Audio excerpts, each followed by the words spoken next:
Um cenário que retrata a beleza natural brasileira como poucos. Quanta história já não passou pela Baía de Guanabara? E pensar que um dia aquelas águas já foram escolhidas para os banhos de mar de Dom João VI, ou que há nem tanto tempo atrás, Assis Chateaubriand, um dos fundadores da TV brasileira, nadava todos os dias na enseada de Botafogo. Hoje, isso seria impensável. A história poderia ser diferente se desde a monarquia tanto lixo e esgoto não tivessem sido jogados na Baía de Guanabara todos os dias. É despejado ali o equivalente a um Maracanã de esgoto. Mas agora a despoluição se impõe como uma promessa olímpica. E o desafio não é pequeno. Para conversar sobre a Baía de Guanabara, sua história e importância, nós convidamos o ambientalista Sérgio Ricardo. Sérgio, muito obrigada pela sua presença no nosso estúdio, por participar desse programa. Para mim que é uma honra estar aqui. Bom, você foi coordenador da Comissão de Defesa do Meio Ambiente da Assembleia Legislativa. Então, a partir desse trabalho que você realizou ali, eu queria começar o programa pensando em quando a gente fala de meio ambiente / Rio de Janeiro, qual é a importância da Baía de Guanabara? Olha, a Baía de Guanabara tem uma importância histórica, cultural e ambiental, né? Aqui nós tivemos as causas da degradação da Baía de Guanabara são várias. Nós tivemos um ciclo de desmatamento muito grande. Em seguida, nós tivemos um outro ciclo de aterramento da Baía de Guanabara.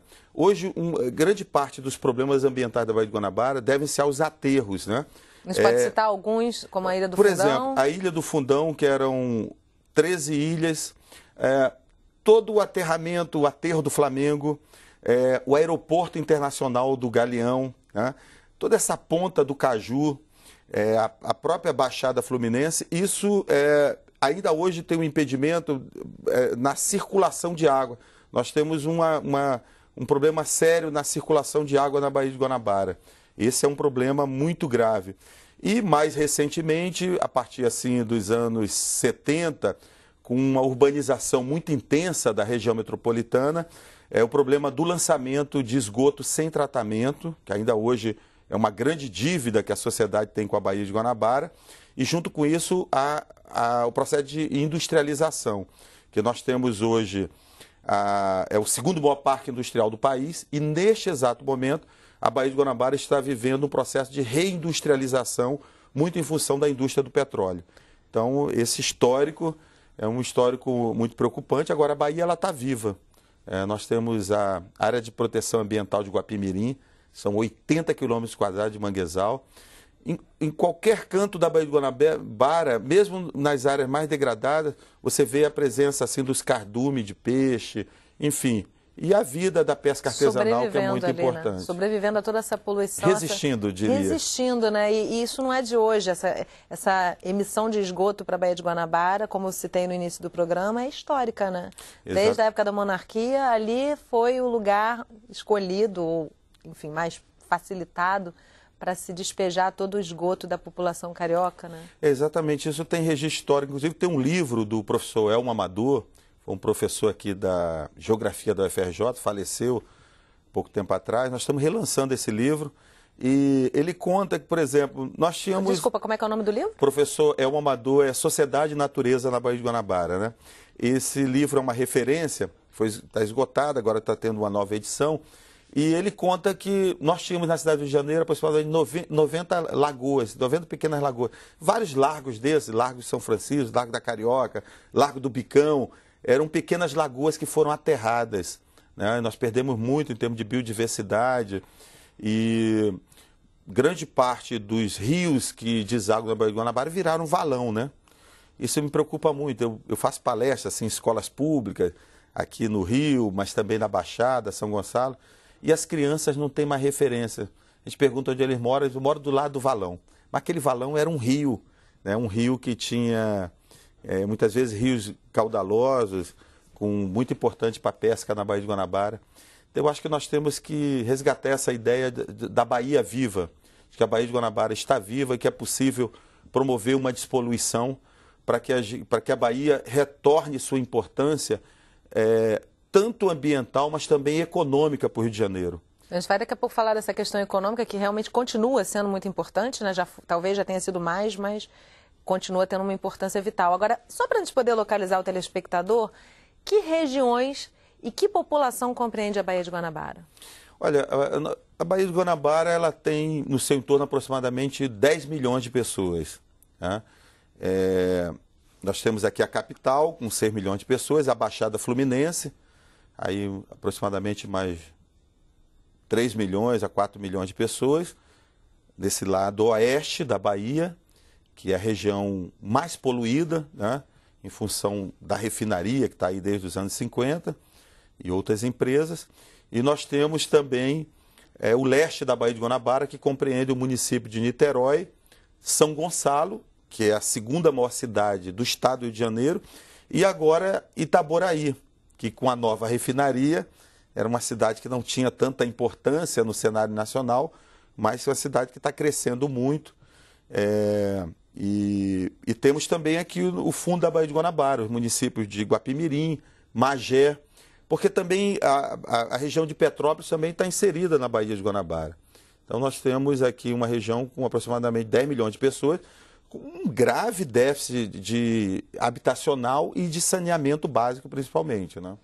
Bom, essa questão que você colocou de Itaboraí também vamos guardar para daqui a pouco a gente falar um pouco sobre essa importância desses grandes investimentos e o contrassenso que temos aí também da poluição. Mas antes disso, eu queria te perguntar o seguinte, são 53 praias, se não me engano. Quantas dessas praias, mais ou menos, que proporção a gente tem dessas praias que são ainda aprovadas para o banho? Yasmin, infelizmente, todas as 53 praias da Baía de Guanabara são consideradas impróprias ao banho. Eventualmente, no monitoramento que é feito pelos órgãos ambientais, uma ou outra praia aparece assim, com balneabilidade liberada.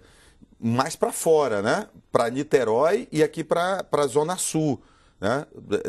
Porque a Baía de Guanabara, ela vai de Itaipu a Copacabana. É como a Bahia, ela tem como fosse um rabo de peixe. Né? Então, essas praias oceânicas, algumas delas estão próprias ao banho, mas no interior da Baía de Guanabara, todas são impróprias. Esse é um grande drama. Agora, você tem bairros, por exemplo, como a Ilha do Governador, nos fins de semana ensolarados, tem centenas de pessoas tomando banho, crianças e tal.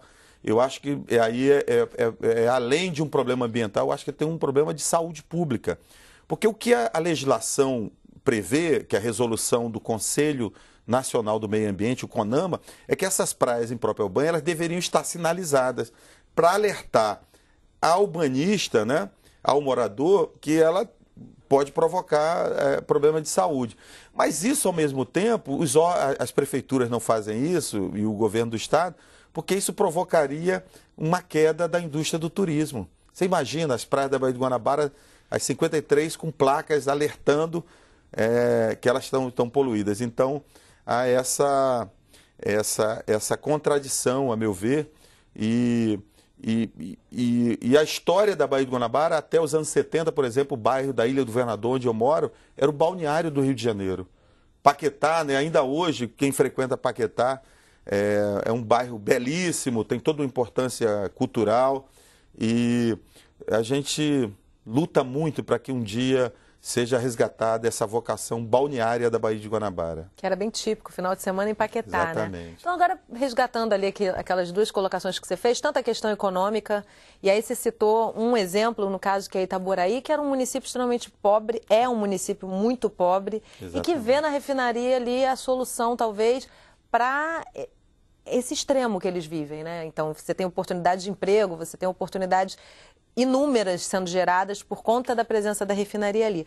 Por um outro lado, as grandes empresas se colocam na Baía de Guanabara ao longo de décadas aí e trazem alguns acidentes ambientais e trazem também a poluição natural pela presença da indústria. Como é que a gente balanceia, coloca isso na balança, consegue equilibrar isso? Porque os dois fatores não podem ser desprezados, né? É bastante interessante, porque o Rio de Janeiro, Deus caprichou quando fez o Rio de Janeiro, né? A Baía de Guanabara, uma beleza singular, encanta os turistas, os pesquisadores ficam realmente apaixonados por essa região. Ao mesmo tempo, o estado do Rio de Janeiro, O estado de Janeiro tem 100 lagoas, é uma singularidade. 3 baías, a Baía de Guanabara, a Baía de Sepetiba e a Baía da Ilha Grande. Então, em termos de diversidade ecológica, é um privilégio o estado do Rio de Janeiro. Mas, ao mesmo tempo, nós somos o maior produtor de petróleo do país. 82% da produção de petróleo está aqui no território fluminense, né?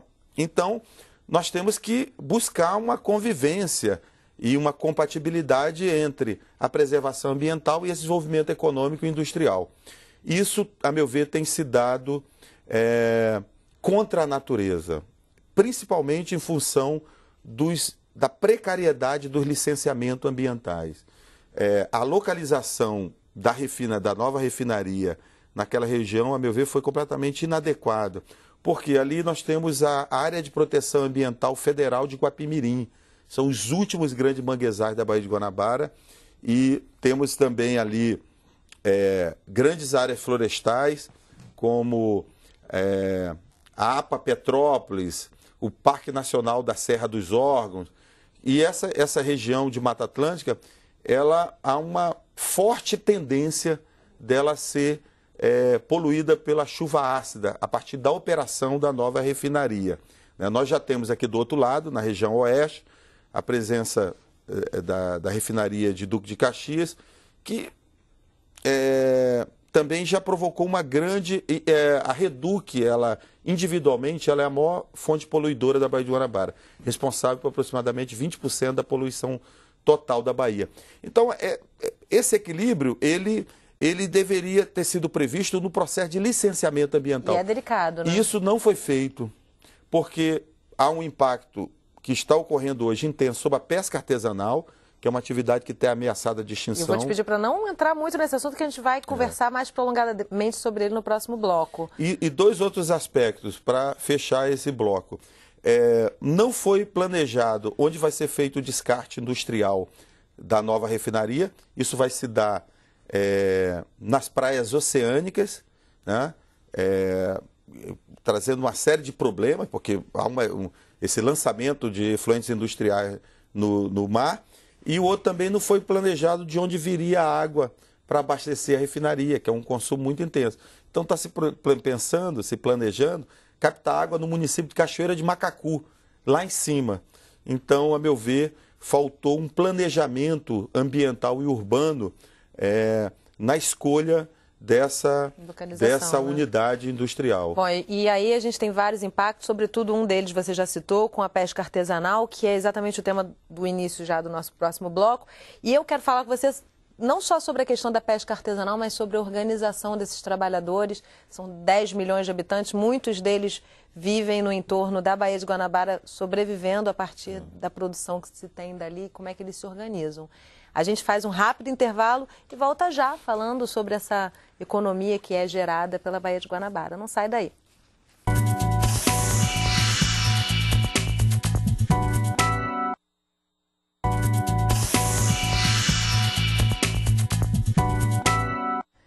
Estamos de volta conversando sobre a Baía de Guanabara com o ambientalista Sérgio Ricardo. Sérgio, a gente finalizou o bloco anterior trazendo a questão dos pescadores e da pesca artesanal. Primeiramente, qual é a importância da pesca para a Baía de Guanabara, ou seja, para essa população que vive no entorno da Baía de Guanabara, o que representa a pesca? Na verdade, além da atividade econômica, tem uma questão cultural e territorial, porque nós temos diversas comunidades que viviam da pesca.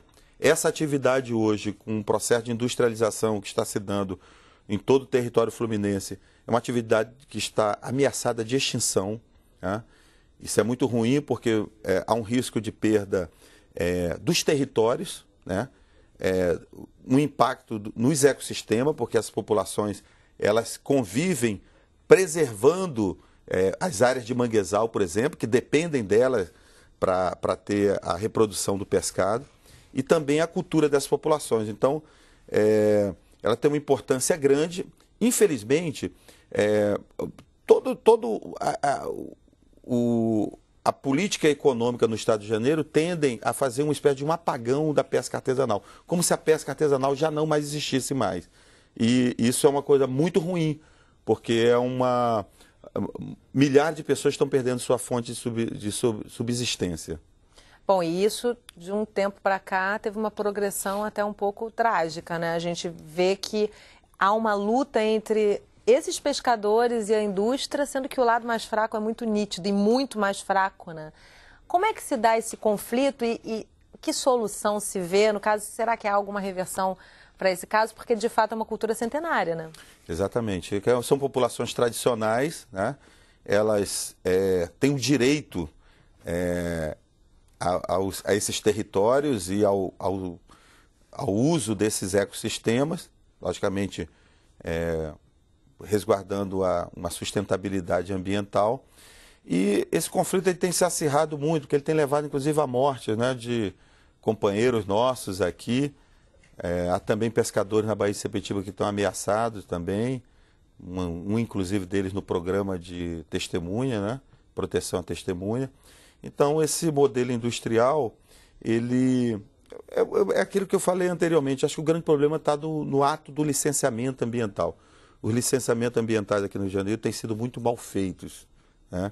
Eles não têm levado em conta a existência dessas comunidades e não têm avaliado adequadamente o impacto desse empreendimento nessas regiões. Agora, falando objetivamente, para ficar bem claro, quais são os objetivos que essa população enfrenta hoje no caso da pesca artesanal? Olha, primeiro, elas quase nenhuma têm o direito à propriedade da terra assegurado. Então, nós deveríamos partir para um programa de regularização fundiária dessa comunidade. Segundo lugar, o Estado de Janeiro até hoje não fez o zoneamento ecológico econômico, nem o seu zoneamento costeiro. Então, esse licenciamento tem se dado privilegiando as indústrias, né, processo de industrialização, e apagando a importância econômica, por exemplo, da pesca artesanal ou da agricultura familiar em alguns locais. E nós estamos vendo na região metropolitana também um processo muito intenso que tem a ver com os mega eventos internacionais de especulação imobiliária. Então, no litoral fluminense, algumas comunidades pesqueiras têm sido expulsas para a construção de grandes resorts, grandes empreendimentos imobiliários de alto poder aquisitivo, e essa perda do território tem se dado de uma forma muito intensa. Eu acho que esses são os dois principais problemas. Junto a isso, a poluição que tem tirado a subsistência dessas populações, que precisam da Baía de Guanabara limpa, da Baía de Guanabara despoluída para poder sobreviver. Porque cada empreendimento industrial, ele gera o que nós chamamos de área de exclusão de pesca. O pescador ele é impedido de trabalhar próximos aos dutos, oleodutos, às refinarias, e os extermínios às de espécies plataformas. também, né? Por conta da poluição e por conta da química liberada por essa indústria. Com certeza, muitas espécies já se extinguiram ali. Exatamente. Aí você nos tem, últimos 50 anos. Você tem uma perda territorial com as áreas de exclusão de pesca e você tem uma redução drástica da produtividade pesqueira. Aquele vazamento de 18 de janeiro de 2000, que até hoje os pescadores não foram indenizados, reduziu aproximadamente 90% da produtividade pesqueira na Bahia, que já vinha apresentando problemas. Nós vemos, desde os anos 70, tem havido uma redução da produtividade pesqueira na Baía de Guanabara. Nós chegamos a ser, entre os anos 60 e os anos 70, o segundo maior produtor de pescado do país, né? E isso hoje está bastante reduzido, é uma atividade que está sofrendo muito risco. Eu acho isso muito ruim, porque nós estamos aumentando a exclusão social. Os pescadores, essa é uma atividade artesanal, são populações tradicionais, e uma cultura, e um modo de vida, e um ofício que é repassado de pai para filho. Isso está se perdendo. Isso é muito preocupante, né? E eu lamento que isso esteja se dando dessa forma, e acho que está faltando aqui no estado do Rio de Janeiro um reconhecimento pelas autoridades públicas e principalmente a área econômica do governo do estado e das prefeituras, que precisam reconhecer a importância da pesca na economia fluminense e, com isso, definir esses territórios, fazer a regularização fundiária, promover o zoneamento ecológico e econômico e reinserir a pesca dentro desse processo. Então vamos falar desse processo de despoluição, né? Quando o programa de despoluição da Baía de Guanabara foi concebido, ele pretendia em 6 anos, estou colando aqui alguns dados, eliminar 50% do esgoto da Bahia, com uma verba de 2 bilhões de reais, mas já foram gastos mais de 4 bilhões em 12 anos e 25% do esgoto hoje é tratado de forma, somente 25% é tratado de forma adequada. Isso são dados oficiais, né? O problema maior que se pensava, o que se tem que fazer para se despoluir a Baía de Guanabara, de fato, e aí é possível a gente chegar em 2016 e pensar que vamos ter provas olímpicas ali, sem passar o vexame de ter saco plástico preso no remo de uma das provas, por exemplo? O programa de despoluição da Baía de Guanabara, da forma que ele foi concebido, numa visão meramente sanitarista, ele foi uma propaganda enganosa. A sociedade brasileira foi enganada e o custo foi muito elevado, porque nós extrapolamos todo o planejamento inicial. Grande parte das obras até hoje não foram concluídas. Por exemplo, várias estações de tratamento de esgoto, grandes estações, até hoje, algumas foram inauguradas e até hoje não tratam esgoto nenhum, né? Então, o lançamento, grande parte dele ainda tem sido feito direto nas águas da Baía de Guanabara. Para despoluir a Baía, era necessário, por exemplo, promover um maior controle industrial. Isso muito pouco foi feito. Era necessário também ter um plano de controle do assoreamento. A Baía de Guanabara, ela está passando por aquilo que o professor Amador chamava da morte física da Baía de Guanabara. Por exemplo, se o canal Saúde for de manhã, com a maré baixa, entre a Ilha do Governador, os fundos do Aeroporto Internacional do Galeão e o município de Duque de Caxias, você vai ver que dá para fazer aquele percurso a pé. Hoje em dia... Não precisa ir tão longe, não. Aqui no Porto mesmo, você tem uma região que está seca, né? Aqui no Porto, aqui a região do Canal do Cunha. O que é isso? Isso é provocado, esse assoreamento, que a perda de profundidade da Baía de Guanabara é provocado pelos desmatamentos em toda a região metropolitana, a ausência de um programa de controle e prevenção das inundações. Tanto que quando chove, regiões mais vulneráveis da Baixada Fluminense ficam embaixo d'água, com prejuízos materiais, com mortes, enfim, um prejuízo econômico enorme para os municípios. E também o lançamento de lixo. Muito lixo ainda é jogado na Baía de Guanabara. Parte desse lixo tinha por origem os lixões de Gramacho, em Duque de Caxias, e Itaoca, em São Gonçalo, que foram desativados esse ano, né? Mas ainda há muita deficiência na coleta de lixo nas comunidades mais pobres e nas periferias das cidades aqui do entorno da Baía de Guanabara. Então, os municípios precisam fazer a coleta seletiva, né? Pra você ter a noção, o Rio de Janeiro, que foi capital, foi sede da Rio +20 agora e da Eco 92, nós reciclamos no município do Rio de Janeiro menos de 0,5% das 10 mil toneladas que produzimos por dia, né? Então, as cidades no entorno da Baía de Guanabara, nenhuma delas tem a coleta seletiva para valer, né? E essa seria uma medida fundamental, porque junto com a coleta seletiva, você tem geração de renda, você tem trabalho, mas também tem educação ambiental. O carioca sabe muito pouco sobre coleta seletiva, né?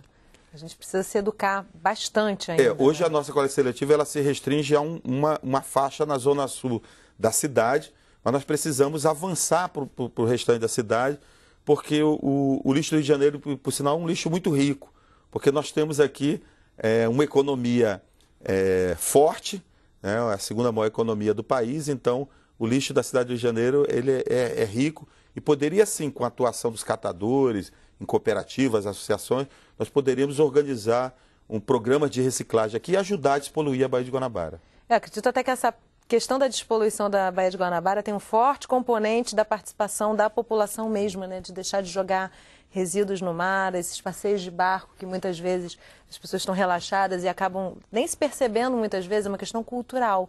Então o carioca precisa realmente investir nesse conhecimento, não só da coleta seletiva, mas da ação individualizada, da não poluição. E quem sabe daqui a alguns anos, daqui a algumas décadas, comece a se reverter esse processo e a Baía de Guanabara não seja trucidada de vez por tanta poluição, né, Sérgio? É verdade. Olha, eu sou muito esperançoso, porque a Baía está viva, ela tem uma renovação de água de aproximadamente de 15 em 15 dias, renova a água na Baía de Guanabara. Se a gente controlar os aterros, fizer uma maior fiscalização das indústrias e avançar no tratamento do esgoto, finalizar essas estações que estão planejadas. Até 2016 resolve? Só para a gente finalizar o programa. Não, nesse período tão curto não. Nós precisamos ter aí políticas públicas um pouco mais sérias do que o que está sendo... Outra Olimpíada, né? Sérgio, olha, muito obrigada pela sua participação no nosso programa. Foi um prazer, uma aula realmente sobre a Baía de Guanabara. Eu que agradeço aí. E também convocar nesse momento agora, nós estamos no momento das eleições municipais, acho que o morador, não só o carioca, mas os povos da Baía de Guanabara. O Elmo Amador falava muito disso, que na verdade quem mora no entorno da Baía de Guanabara, ele não é niteroense, ele não é carioca, ele não é morador da Baixada. Ele é parte de uma população que são os povos da Baía de Guanabara. Eu acho que a gente precisa, por exemplo, cobrar nesse momento de eleição municipal que as plataformas incluem políticas ambientais e principalmente uma coisa que é a responsabilidade dos municípios, que é a coleta seletiva. Acho que se a gente fizer isso nos municípios, nós vamos estar aí dando uma grande contribuição para a nossa Bahia. Obrigada, Sérgio. E obrigada a você que acompanhou o Sala de Convidados Entrevista. Se você quiser rever esse programa, entre no nosso site, canalsaude.fiocruz.br. Você também pode fazer comentários, o nosso e-mail é canal@fiocruz.br. Eu espero você no próximo programa. Até lá!